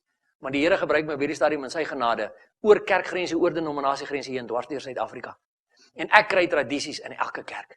Ek kry tradisies in Pinksterkerke, ek kry tradisies in gereformeerde kerke, ek kry tradisies in charismatiese kerke. Maak nie saak wat die denominasie is nie. Ek kry dit in baptiste kerke, ek kry dit oral. En daai tradisies steel by ons. En is tyd dat ons gehoorsaam raak aan die woord van God. Die ander ding wat tradisies aan ons gedoen het, dink vir jouself, ek nou nie my selfoon hier by my nie. Kom ons sê ek het 'n selfoon in my hand. En kom ons sê ons het groot geword in ons verskillende denominasies aan die verskillende kante van die selfoon. Maar wat nou gebeur is, kom as jy 'n persoon wat aan hierdie kant van die selfoon, die voorkant van die selfoon groot geword het, kom in 'n gesprek betrokke met 'n persoon aan die agterkant van die selfoon. En hy sê vir hierdie persoon, het jy geweet, daar's 'n syfertjie 3 op die selfoon. As jy 3 druk, gaan jy 'n venstertjie, 'n liggie aan en daar's 'n 3tjie op. Hierdie persoon sê vir hierdie persoon, ag man, jy's gek. Daar bestaan nie so 'n ding soos 'n syfer 3 op die selfoon nie, want die selfoon is glad agter. Nou kom 'n persoon wat aan hierdie kant van die selfoon groot geword het, ook in die gesprek en hy sê vir hulle, het julle geweet, hier's 'n groen liggetjie op die bokant van die selfoon wat heeltyd so flash. En 'n persoon wat aan hierdie kant van die selfoon groot geword het, kom ook in die gesprek en sê, nee man, jy's mal. Daar bestaan nie so 'n ding soos 'n groen lig op die selfoon nie. Daar's net so 'n hakkietjie wat jy 'n toutjie kan insit om hom in jou hand te dra. Waaroor is hulle besig om te stry? Oor dieselfde selfoon. In steede daarvan dat hulle by mekaar begin leer en sê, hoorie, maar hoe werk die voorkant? Hoe werk die bokant? Hoe werk die kant? Hoe werk die kant? Dat ons die volle pakket beter kan geniet en verstaan, stry hulle eerder met mekaar. Dis dieselfde.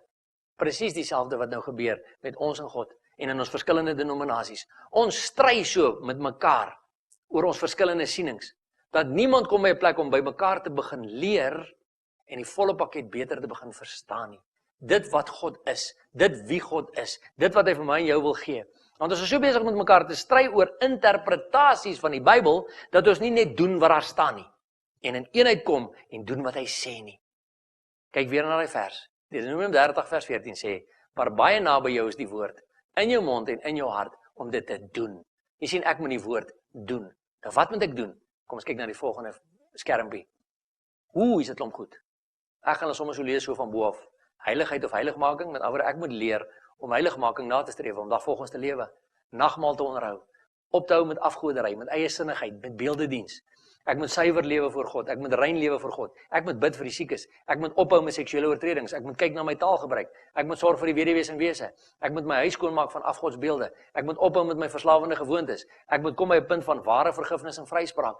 Ek moet die vrug van die Heilige Gees nastreef, die liefde, die vreugde, die vrede, sagmoedigheid, nederigheid, goedhartigheid, getrouheid, geduld en selfbeheersing. Ek moet die dissipline van die Bybel toepas. Ek moet lojaliteit nastreef. Ek moet my tiendes gee. Ek moet lief wees vir die mense rondom my, selfs vir my vyande. Ek moet duiwels uitdryf, ensovoorts, ensovoorts, ensovoorts, ensovoorts, ensovoorts. Nou sê die mense vir my, ag nee, Matiaan, dit is net nie moontlik nie. Kyk net al daai verskriklike klomp goed wat ek moet doen. Ek sal dit nooit regkry nie. Ja, in jou eie krag sal jy dit nooit regkry nie. En daarom mense, het ons heel in die begin gesê, God leer ons hier 'n bietjie, daar 'n bietjie. En jy sê omdat hy ons hier 'n bietjie, daar 'n bietjie leer, kan ons hierdie goed digest, soos hulle sê. Ek kan dit inneem en dit verwerk. Want hierdie Sondag leer ek van die nagmaal, volgende Sondag van heiligheid of heiligmaking, of van afgoderry, die dag daarna van suiwerheid, die week daarna om op te hou met seksuele oortredings. En so leer ek hier 'n bietjie en daar 'n bietjie, reël op reël, om hierdie goed van God in my lewe toe te pas. Want dis mos nou in my hart en in my mond om dit te doen. Maar Satan gaan dit verseker by ons probeer steel, en ons kry die waarskuwing in 2 Timoteus 3 vers 1 tot 5. Maar weet dit, dat daar in die laaste dae swaar tye sal kom, want die mense sal liefhebbers van hulle self wees, meer liefhebbers van genot as liefhebbers van God. Mense wat 'n gedagte van godsaligheid het, maar die krag daarvan verloon het, keer jou ook van hierdie mense af. Jy sien? Die mense is liefhebbers van hulle self. Hulle is meer liefhebbers van genot as liefhebbers van God. As dat rugby is op 'n Sondagoggend, waar is die meeste mense? Voor die televisie of by die stadion of in die kerke? Waar is die meeste mense? Jy sien, ons mense het 'n gedagte van godsaligheid, maar geen krag nie. Geen krag van godsaligheid nie, geen krag van God nie. Ons noem onsself Christene, maar ons is nie gehoorsaam aan die woord van God nie. Daarom is daar daardie baie hartseer sê ding daar buite, wat die wêreld vir jou gou-gou sal sê, en die Christene gebruik dit ook, om te sê, moenie met 'n Christen besigheid doen nie, want hy gaan vir jou indoen. Mense, is dit die tipe getuienis wat ons moet hê vir God? Hoorie, moenie met 'n kind van God besigheid doen nie, want 'n kind van God gaan jou indoen. En as gevolg daarvan, en omdat dit so is, gaan doen ons besigheid met kinders van die duisternis. Gaan plant ons geld in die koninkryk van duisternis in. Gaan gee ons dit vir hulle, om hulle gode mee te kan gaan aanbid. Ek wonder wat gaan God eendag van ons vra as ons voor sy troon staan daaroor. Ek wonder regtig. Dis 'n antwoord wat ons net eendag by God sal hoor. As jy mense gou vir my, Matiaan, ek kan nie met enigiemand enige tyd oor Jesus praat nie, regtig? Kyk wat sê 2 Timoteus 4 vers 2 tot 4. Verkondig die woord, hou aan, tydig en ontydig. Weerlê, bestraf en vermaan, maar in alle lankmoedigheid en lering, jy sien, in geduld. Want daar sal 'n tyd wees wanneer hulle die gesonde leer nie sal verdra nie. Maar omdat hulle in hulle gehoor gestreel wil wees, vir hulle 'n menigte leraars sal versamel volgens hulle eie begeerlikhede en die oor sal afkeer van die waarheid. Nou mense daar staan, verkondig die woord, tydig en ontydig. Nou wanneer is tydig? Tydig is seker Sondagoggend by die kerk of Woensdag aand by 'n selgroep. Wanneer is ontydig? Die res van die week. Die res van die week, want ek moet mense oor Jesus praat. Nee, Matiaan, ek kan nie met mense by die werk oor Jesus praat nie. Daar wys ek nou net vir jou, die skrif sê, tydig en ontydig. Want wat jy nie weet nie, so baie mense sê vir my, ja Matiaan, hierdie persoon, ek gaan hom afstoot, as ek met hom oor Jesus praat by die werk. Afstoot waarheen my vriend? Hel nommer 2 toe. Want jy sien, hy is op pad hel toe, as jy nie met hom oor Jesus praat nie, want wat ek en jy baie keer nie besef nie, is dat daardie persoon gaan dalk nooit kerk toe nie. So as jy en ek nie met hom oor Jesus gaan praat by die werk nie, wie gaan? En kom ek skets vir jou nou 'n scenario. Kom ons sê julle is by die braai van die werk, Vrydagmiddag. En die Heilige Gees druk dit op jou hart. Dis so dringende gevoel. Jy het net so gevoel, jy weet, hier's iets wat die binne wat vir jou sê net iets oor Jesus vir daai ou. Sê net iets oor Jesus. Ag man, noem net die naam Jesus. Vra of hom ken jy Jesus of wat ook al. Maar, wat gaan die mense van my dink? Wat gaan die mense van my dink as ek nou met hom oor Jesus praat? So, ek bly daar staan. En jy weet, ek staan ook nog met 'n drankie in my hand, so ek voel so skuldig dat ek nou nie met hom oor Jesus kan praat nie. En wat gebeur? Daai aand sterf daardie persoon en hy's in alle ewigheid in die hel in. Kom ons sê die volgende oggend sterf jy. En jy gaan staan voor God se troon. En jy is 'n kind van God, so jy gaan die hemel toe. En jy staan voor God se troon en God sê vir my kind, gister by die braai, daar by die werk, het ek dit op jou hart gedruk om met daardie persoon oor Jesus te praat. Hoekom het jy nie my kind? Hy is nou in alle ewigheid verlore. Wat gaan jy daai dag vir God sê? Nee, maar Here, wat die mense van my gedink het was vir my belangriker as wat U van my dink. Wat gaan jy vir God sê? Nee, maar Here, ek wou meer gehoorsaam gewees het aan die mense as aan U. Wat gaan jy vir God sê? Ek het gekies. Ek wil graag gehoorsaam wees aan God se woord. Reël op reël, alles wat ek lees. Ek wil doen wat die Here vir my sê. Dis 'n keuse wat ek gemaak het. Ek luister nie meer na mense argumente wat sê, maar dis Ou Testamenties en dis Nuwe Testamenties en dis nie van toepassing nie. Ek vat die woord van God, soos wat hy daar staan. Ek onderskei, wanneer is daar mense wat praat, wanneer is dit die duiwel wat praat, wanneer is dit God wat praat. Ek leer daaruit en ek doen wat die Bybel sê. En die Here seën my persoonlik, mense. Hy seën my in my finansies, hy seën my in my werk, in die bediening wat hy ons in gebruik. Hy seën my in my huwelik met my vrou. Hy seën my in my kinders se lewens en dit wat met hulle gebeur. Hy seën my in my vriendskappe met mense dwars deur hierdie land. Hy seën my oorvloediglik. Hoekom? Want die Bybel sê hy sal dit doen. Mits ek gehoorsaam is aan hom. En ek het gekies om gehoorsaam te wees aan hom. Wat kies jy vandag? Want jy sien, ek weet Jesus is 'n lewende God. Ek is nie besig met 'n tradisie meer nie. Ek is nie meer besig met 'n dooie ritueel nie. Want in Openbaring 1 vers 18 het Jesus geskryf, ek is die eerste en die laaste en die lewende. En ek was dood en kyk, ek leef tot in alle ewigheid. Jesus sê dit self hierso. Johannes skryf dit in die Openbaring neer. Ek is die eerste en die laaste en die lewende. Jy sien, hy's 'n lewende God. En hy was dood en kyk, hy leef tot in alle ewigheid. Daarom kry hy al die eer, mense. Hy kry al die eer vir dit wat in my lewe gebeur. Hy kry al die eer vir dit wat in jou lewe gebeur. Is ek en jy bereid om gehoorsaam te bly aan sy woord? Dis 'n keuse wat ons moet maak vir Jesus vandag. Ek gaan nou afsluit met 'n gebed net hierna. En na die gebed sal ons daardie gebed hê aan die einde van die DVD wat jy kan lees. As jy nog nie 'n keuse gemaak het vir Jesus nie. As jy nog nie vir hom gevra het om jou bewerker van ewige saligheid te word nie, kan jy dit doen na daardie gebed se lees. Maar kom ons raak vandag. Kom ons maak 'n keuse om gehoorsaam te wees aan die woord van God, soos dit daar staan. Waarom noem ons hom Here, Here, en ons doen nie wat hy sê nie? Kom ons sluit af met 'n gebed. Vader, in die magtige naam van Jesus Christus, wil ons U loof, prys en eer, omdat U 'n Vader is van liefde, van genade, van geduld, maar ook 'n Vader wat wil hê dat sy kinders gehoorsaam moet wees aan hom. En Heilige Gees, ek wil bid na hierdie boodskap vandag, waar mense ook al na hierdie DVD gekyk het, gee dat hulle elkeen onder die krag van die Heilige Gees die keuse sal maak om gehoorsaam te begin raak aan U woord, soos dit daar staan. Dat ons sal ophou stry met mekaar oor interpretasies, Vader, en bloot net gaan doen wat daar staan, sodat U verheerlik kan word, sodat U naam groot gemaak kan word, sodat U lig, U heerlikheid die aarde kan omstraal, met die lig wat uit die kinders gaan begin uitstraal, uitwys, en uitkom, en uitvloei, en uitborrel na 'n wêreld daar buite toe, Here. Dis vir my so 'n warm ding op my hart, om te besef, wanneer ons gehoorsaam raak, en gehoorsaam is aan die woord, doen U wat U skrif sê, want U is 'n getroue God. U is getrou aan die woord en sê vir U dankie daarvoor. En Vader, ek wil ook nou kom en ek wil hierdie mense seën. Ek seën vandag hulle huwelike. Ek seën hulle honger na die skrif in hulle harte, al meer en meer. Ek seën hulle finansies. Ek seën hulle kinders. En ek bid, Here, dat die Heilige Gees harte sal oortuig van die waarheid van u woord en hoe gehoorsaam u wil hê ons moet lewe aan u skrif. En ons sê vir u dankie daarvoor in die magtige naam van Jesus Christus van Nasaret. Want Here Jesus, u kry al die eer in u naam alleen. Amen.